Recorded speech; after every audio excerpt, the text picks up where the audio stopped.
President Putin's crackdown on gay people has intensified as the new anti-LGBTQ plus law comes into effect, and nightclubs in St. Petersburg and across Moscow have been raided, and a music television channel, Aviva TV, has been fined 500,000 rubles, that's just over $5,000, for LGBTQ plus propaganda by showing a music video called Tak Krasiba by a singer called Sergei Lazarev, a 2017 song which included clips of various couples, and this falls foul of Article 621, Part 3 of the new Administrative Code.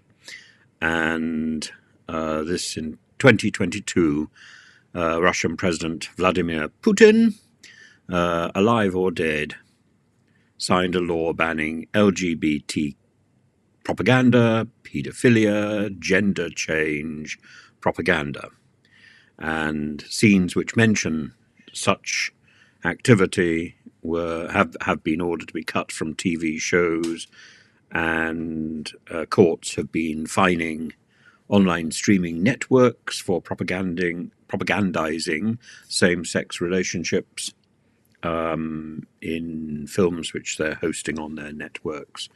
And on November the 30th, the Russian Supreme Court had declared that the international LGBT movement should be considered extremist. It came into effect 2 days ago, and it is now banned, and human rights activists have said that the ban is likely to increase in a process of harassment and persecution for LGBTQ plus people in and across Russia. And so this is the background to the events which are occurring at the moment. And Putin has also banned a law.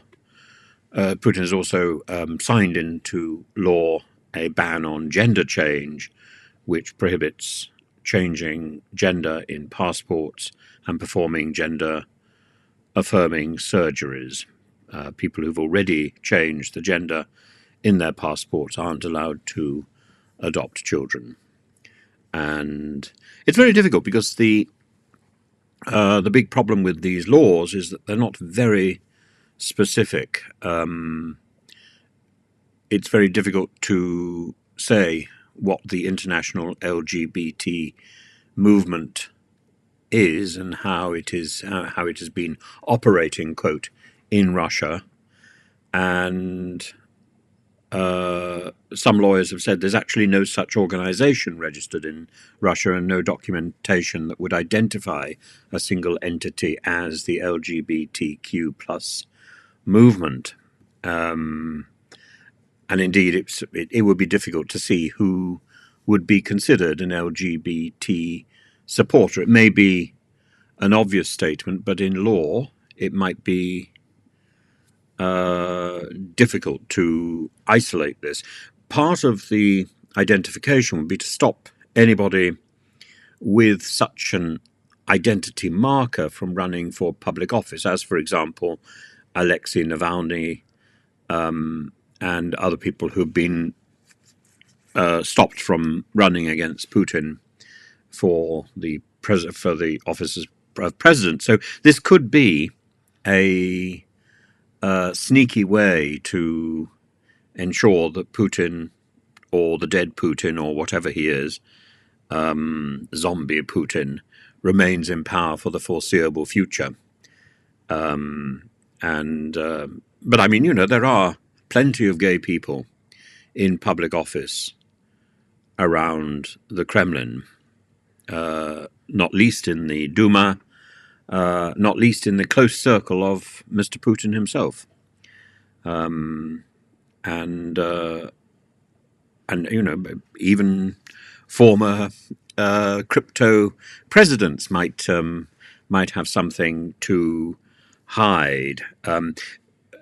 The big question really would be: are people who are part of the LGBTQ plus community but aren't activists, would they also be caught in this vilification, in this law?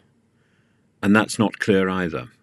So it's a very vague law which gives a lot of power to the authorities across Russia, and I think it would be very difficult to prove that somebody, or to disprove that somebody is a member of the LGBTQ plus community once they have been accused. It's one of those things where I think people will be called out as gay or whatever, and will then find themselves arrested and imprisoned until they're no longer a threat to the wider ambitions of the Kremlin.